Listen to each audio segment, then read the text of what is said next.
નમસ્કાર મિત્રો, engineers education ચેનલમાં આપ સર્વેનું સ્વાગત છે. તો મિત્રો, આજે આપણે ધોરણ 4નો વિષય ગુજરાતીનું પ્રકરણ 3 શંખલાની બહેન શીપલીના સ્વાધ્યાય પોથીનું સોલ્યુશન જોઈશું. પ્રશ્ન નંબર 1. શબ્દ કુટુંબમાંથી છૂટા પડી ગયેલા શબ્દો શોધીને લખો તેમજ તે મુજબના નવા 2 શબ્દો જાતે ઉમેરો. તો કૌંસમાંના શબ્દો આપેલા છે: ફૂલ, વર્ગખંડ, જંગલ, ત્રાડ, શિકાર, સાણસી, મરચું, ડૉક્ટર, શિક્ષક, ચીચવો, દવા, નર્સ, ડસ્ટર, હિંચકો અને કુકર. તો જુઓ, દવાખાનું, ડૉક્ટર, નર્સ, દવા, દર્દી અને ઓપરેશન. તો સીમાં શું આવશે? તો જંગલ, ત્રાડ, શિકાર, વનરાજ અને ગુફા. બગીચો, તો બગીચામાં શું હોય? ફૂલ, હિંચકો, ચીચવો, ઘાસ અને લપસણી. રસોડું, તો સાણસી, મરચું, કુકર, ગેસ સ્ટવ અને થાળી. શાળા, તો વર્ગખંડ, શિક્ષક, ડસ્ટર, પુસ્તકો અને ચોક. આગળ જોઈશું. પ્રશ્ન 2. આપેલા વાક્યમાંથી નીકળતા અર્થના આધારે શબ્દ સમૂહ શોધીને લખો. 1. તે દિવસે બહેન ભાઈને રાખડી બાંધે છે. તો ક્યારે બાંધે? રક્ષાબંધન. 2. મંડપમાં છતમાં ચંદ્રના રંગ જેવો ધોળો દુપટ્ટો બાંધવામાં આવ્યો. તેને કહેવાય ચંદરવો. 3. એમના ઓરડાની આગળ ખુલ્લી જગ્યાવાળો ભાગ હતો તો એને કહેવાય પરસાળ. 4. એને આજે ખૂબ કામ હોવાથી નવરાશ ન હતી. તો એ કેવો હતો? વ્યસ્ત હતો. પ્રશ્ન 3 જોઈએ. કોણ શું કહે છે તે યોગ્ય રીતે જોડી બનાવીને લખો. તો ઓપ્શન અ અને ઓપ્શન બ આપેલા છે, બરાબર. દિયા અને રિયા, એ ખરેખર દિવેશ આવો વિચાર તો તને જ આવે. રિયા, જો નેહા પેલી લાકડાની પારાવાળી તારા માટે. પછી મનોજ કહે છે કે અરે વાહ, કારેલાના બીમાંથી બનાવેલી રાખડી મેં તો પહેલી જ વાર જોઈ. રિયા કહે તને કેવી રીતે ખબર? નેહાએ કહી મને કારેલાનું શાક ખૂબ ભાવે છે. તો આપણે યોગ્ય જોડકા જોડીએ. તો દિયા કહે છે કે અરે વાહ, કારેલાના બીમાંથી બનાવેલી રાખડી મેં તો પહેલી જ વાર જોઈ. રિયાએ કહ્યું મને કારેલાનું શાક ખૂબ ભાવે છે. મનોજે કહ્યું તને કેવી રીતે ખબર? રિયા કહે જો નેહા, પેલી લાકડાની પારાવાળી તારા માટે. નેહા કહે ખરેખર દિવેશ આવો વિચાર તો તને જ આવે. પ્રશ્ન 4 જોઈશું. આપેલા વાક્યમાંથી શરણાઈનો સ અને સસલાના સ ભૂલવાળા શબ્દો શોધી તે શબ્દો સુધારીને વાક્ય ફરીથી લખો. તો મીનાના ઘરની સામે ટીનાનું ઘર છે. તો વાક્ય આવશે કે મીનાના ઘરની સામે ટીનાનું ઘર છે. બીજું, શું તમને શરણાઈ વગાડતા આવડે છે? તો શું તમને શરણાઈ વગાડતા આવડે છે? એમાં શરણાઈનો શું બનાવે? 3. નવરાત્રિમાં રાસ ગરબાની ભારે રમઝટ જામે છે. તો નવરાત્રિમાં રાસ ગરબાની ભારે રમઝટ જામે છે. ચોથું વાક્ય, હું સાંજે રમવા જાઉં છું. તો હું સાંજે રમવા જાઉં છું. 5. મને શીરો બહુ ભાવે છે. તો મને શીરો બહુ ભાવે છે. આગળ જોઈશું.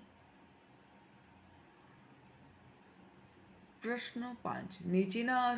નીચેનો અર્થ ધરાવતી પંક્તિઓ ભાઈ બહેન કાવ્યમાંથી શોધીને લખો. 1. ઠંડો બરફ જેવો પવન વાય છે. તો પંક્તિ લખી કે ટાઢો તે હિમ જેવો વાય વહાલો વાયરો. બીજું, દેખાય નહીં એમ રોજ ઝાકળ ઉડે જાય છે. તો ઉડે અડીઠ રોજ ઝાકળ ને ચૂંદડી. ત્રીજું વાક્ય, એના નીચે ભાઈ બહેન ભેગા રહેશે. તો એની તે હેઠે અમે રહીશું બે ભાઈ બહેન. પ્રશ્ન 6 જોઈએ.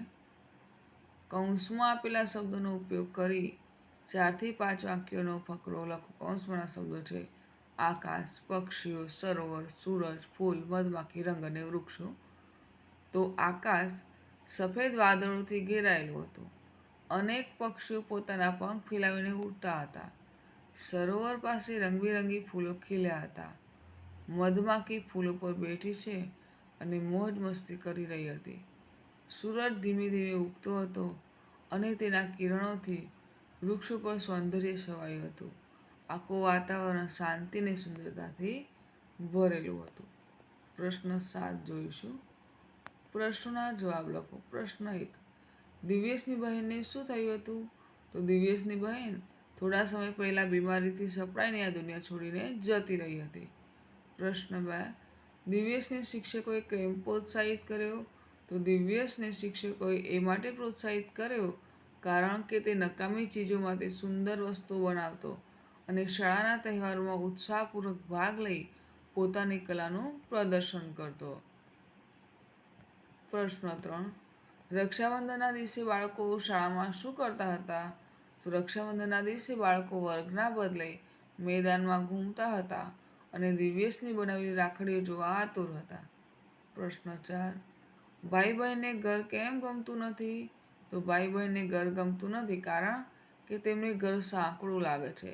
જ્યારે બહાર ખુલ્લી હવા છે, ઠંડો વાયરો વાય છે, અજવાળી રાત છે અને મોકળાશ છે. પ્રશ્ન 5 જોઈશું. ધરતી અને વાદળને સુંદર બનાવવા માટે ભાઈ બહેન શું કરશે?